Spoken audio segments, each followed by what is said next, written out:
Hello, my friends. Welcome back to Storytime English. I am so glad you are here with me today. Take a deep breath, let your shoulders relax, and let this story carry you back to a time when one woman's answer, a single word, no, changed the course of a nation forever. Now, imagine a courtyard inside a stone fortress. It is early morning. The date is the 19th of May, 1536. A small crowd has gathered, lords, ladies, officials of the court. They are standing in silence. In the center of the courtyard, a low wooden platform has been built. On it stands a man from France, holding a long, thin sword. A woman walks toward the platform. She is young, perhaps 35 years old. She is dressed simply in a dark gray gown. Her hair is pinned up beneath a small cap.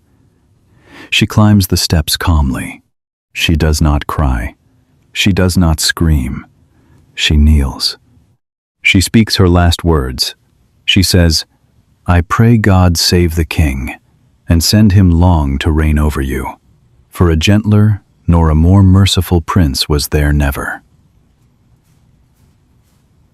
She is praising the man who is about to kill her. The swordsman raises his blade, and in one swift stroke, the woman who changed England is gone. Her name was Anne Boleyn. She was the Queen of England, and this is her story. Stay with me, because this is a story about the price of saying no to a king and the daughter who made that price worth paying.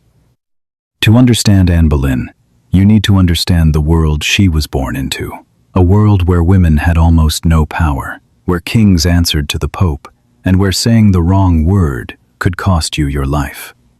Anne was born around the year 1501. The exact date is uncertain, into a family that was ambitious, intelligent, and rising. Her father, Sir Thomas Boleyn, was a skilled diplomat who served the English crown. Her mother, Lady Elizabeth Howard, came from one of the most powerful noble families in England. Anne had an older sister, Mary, and a brother, George. When Anne was about 12 years old, her father arranged for her to be sent to the royal court of the Netherlands, and then to France. This was a great honor. The French court was the most sophisticated in Europe, the center of art, fashion, music, and learning. And it was there, over the next 7 or 8 years, that Anne became the woman who would one day change history. She learned to speak fluent French. She learned to dance, to sing, to play musical instruments. She learned the art of conversation, how to listen, how to speak with wit and intelligence, how to hold a room. She read poetry and philosophy. She studied religious texts. She watched how the most powerful women in France used their minds, not just their beauty, to influence the men around them. When Anne returned to England around 1521, or 1522, she was no ordinary young woman. She was elegant, sharp-tongued, and fiercely intelligent.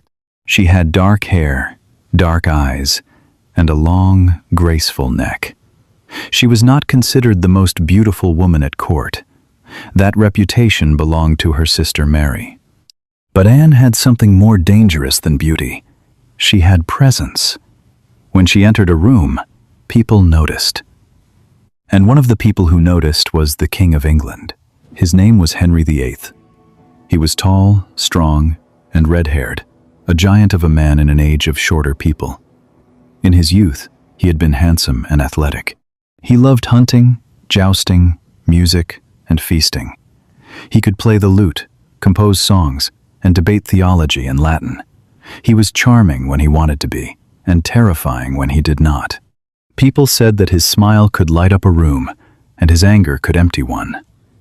He was the most powerful man in England, and he was used to getting what he wanted. Henry was already married. His wife was Catherine of Aragon, a Spanish princess. They had been married for nearly 20 years. Catherine was dignified, intelligent, and deeply religious. She had been a good queen and a loyal wife, but she had given Henry only one surviving child, a daughter named Mary, and that was the problem. Henry was desperate for a son. In those days, most people believed that only a man could be strong enough to hold the throne and keep the country safe. England had suffered a terrible civil war, the Wars of the Roses just a generation earlier. Without a male heir, Henry feared that after his death, the country would tear itself apart again. A son was not just a wish. It was, in Henry's mind, a matter of national survival. When Henry first noticed Anne, around 1526, he wanted her as his mistress, as he had wanted her sister Mary before her. Mary had agreed, Anne did not, and this is where the story turns. Anne said no. She refused to be the king's mistress. She refused to share his bed without a crown on her head. She told Henry, in effect, that she would be his queen, or she would be nothing. She would not give herself to a man who would use her and then throw her aside, the way he had done with her sister. Can you imagine the courage that took? This was the King of England. He could have destroyed her family with a word.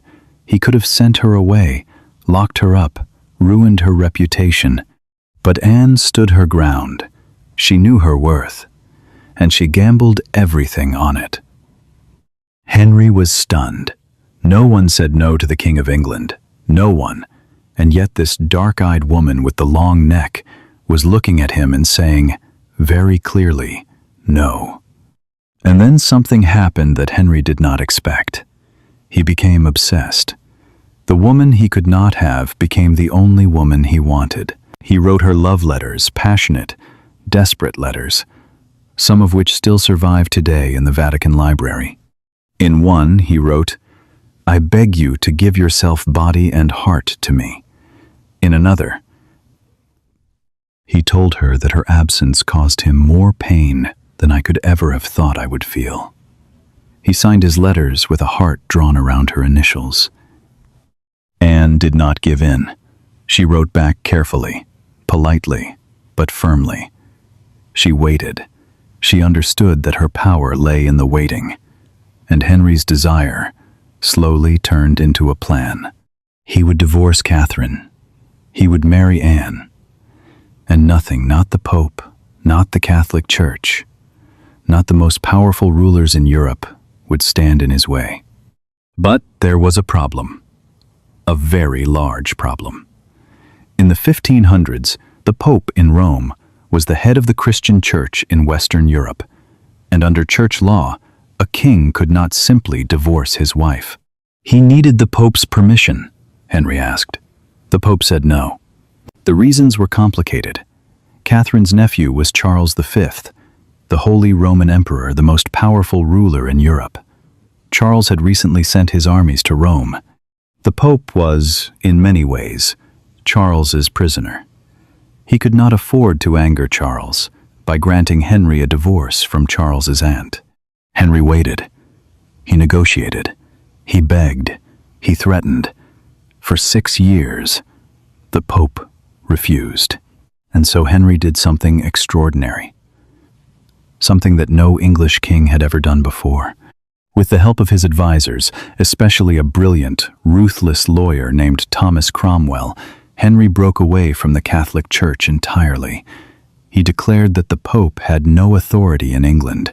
He passed a law called the Act of Supremacy, which made himself the supreme head of the Church of England, a brand new church, separate from Rome, answerable only to the king. Anyone who refused to accept this was guilty of treason, and treason meant death. Monasteries were closed. Church lands were taken by the crown. Priests who remained loyal to Rome were arrested. The entire religious landscape of England was torn up and rebuilt almost overnight. Think about what that means. An entire nation changed its religion not because of a great spiritual awakening, not because of a philosophical debate about God, but because one king wanted to marry one woman. And that woman was Anne Boleyn. One woman's refusal to say yes had set off a chain of events that would reshape England and eventually the world for centuries to come. In January of 1533, Henry and Anne were secretly married.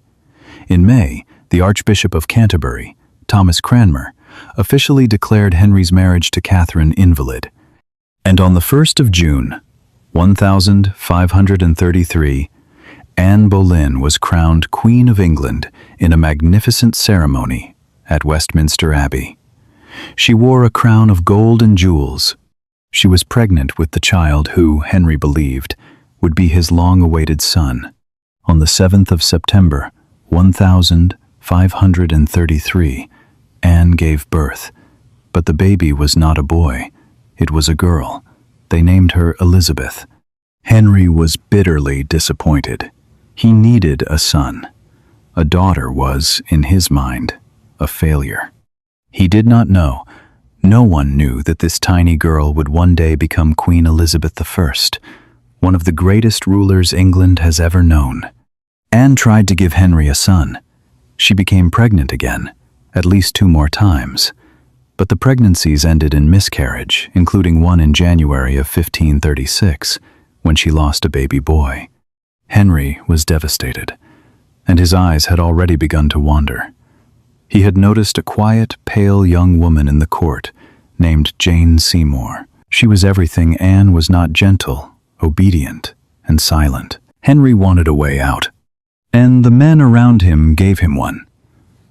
Thomas Cromwell, the king's chief minister, organized the destruction of Anne Boleyn. In May of 1536, Anne was arrested and taken to the Tower of London, the same fortress where she had slept the night before her coronation, 3 years earlier. She was accused of adultery with 5 men, including her own brother George. She was accused of plotting to kill the king. The charges were almost certainly false. Historians today agree that the evidence was fabricated. The men accused alongside her were tortured or pressured into confessions. The trial was a performance, not a pursuit of justice. The verdict was decided before it began. On the 15th of May, Anne and her brother were found guilty of treason. The sentence was death. Anne spent her final days in the Tower. Witnesses said she swung between hope and despair, at times believing the king would spare her, at times making jokes about the executioner. "I heard he is very good," she said, laughing, "and I have a little neck." She touched her throat with both hands and laughed again. On the 19th of May, 1536, Anne Boleyn was led to the scaffold. Henry had granted her one mercy instead of the heavy English axe. A skilled swordsman had been brought from France for a cleaner death. She spoke calmly to the crowd. She praised the king. She forgave those who condemned her. She knelt. She closed her eyes. One stroke, and it was over. She was buried quickly, without ceremony, in an unmarked grave inside the chapel of St. Peter ad Vincula, within the walls of the Tower of London. There was no grand funeral. There was no monument. She was approximately 35 years old. Her daughter Elizabeth was 2 years and 8 months old. The little girl would grow up with almost no memory of her mother. She was declared illegitimate, meaning the crown said she was not a true princess. Her father rarely spoke of Anne again. It was as if she had been erased from history. Henry married Jane Seymour just 11 days after Anne's execution. Jane gave him the son he had always wanted, Prince Edward, but she died 12 days after the birth. Henry would go on to marry 3 more times, 6 wives in total. 2 divorced, 2 beheaded, 1 died. 1 survived. It is one of the most famous rhymes in English history. But history has a way of delivering its own justice. 22 years after Anne's death, her daughter Elizabeth took the throne. She became Queen Elizabeth I, the queen who defeated the Spanish Armada, who oversaw the golden age of English literature, who ruled for 45 years with wisdom, strength, and independence. She never married. She once told her court, "I have already joined myself in marriage to a husband, namely, the Kingdom of England. Many historians believe that Elizabeth's refusal to marry was shaped by what happened to her mother. She had learned, from the day she was old enough to understand, that a queen who depended on a king could lose everything: her crown, her freedom, her life. Elizabeth chose to depend on no one. She also wore a ring for most of her life that contained a tiny hidden portrait. When the ring was opened after her death, people found two miniature paintings inside, one of Elizabeth herself and one of Anne Boleyn. She had carried her mother with her, secretly, for decades. Anne Boleyn did not live to see any of this, but she left behind two things that changed the world. She left the Church of England, a church born from a king's desire, which still exists today as one of the largest Christian denominations on earth. And she left a daughter who became one of the greatest leaders in history. And so, my friend, the story of the woman who said no to a king comes gently to its close. Anne Boleyn could have said yes. She could have become Henry's mistress, lived comfortably, avoided the danger. But she believed she was worth more than that. She stood her ground. And even though that ground eventually gave way beneath her, even though the crown she won became the reason for her death, what she built did not disappear. Her church endured. Her daughter endured. Her courage endured. And you, my friend, are standing your ground too. Learning a new language takes the same kind of stubbornness that Anne carried with her. The world tells you it is too hard. The words resist you. The grammar fights back, but you keep going. You refuse to settle for silence. You insist on being heard. Anne once said, if the words the historians give her are true, I have a little neck. She faced the worst moment of her life with grace and even humor. Whatever difficulty you are facing in your learning journey, you can face it too. Keep standing. Keep speaking. Keep learning. This is Storytime English. Tell me, my friend, what part of Anne's story struck you the hardest? Was it the woman who refused to say yes? The king who tore a church apart? Or the daughter who made it all mean something? Leave a comment below. I am always curious to hear from you. There are many more stories waiting right here, and I will be here when you come back. Until next time, take care of yourself and never stop learning.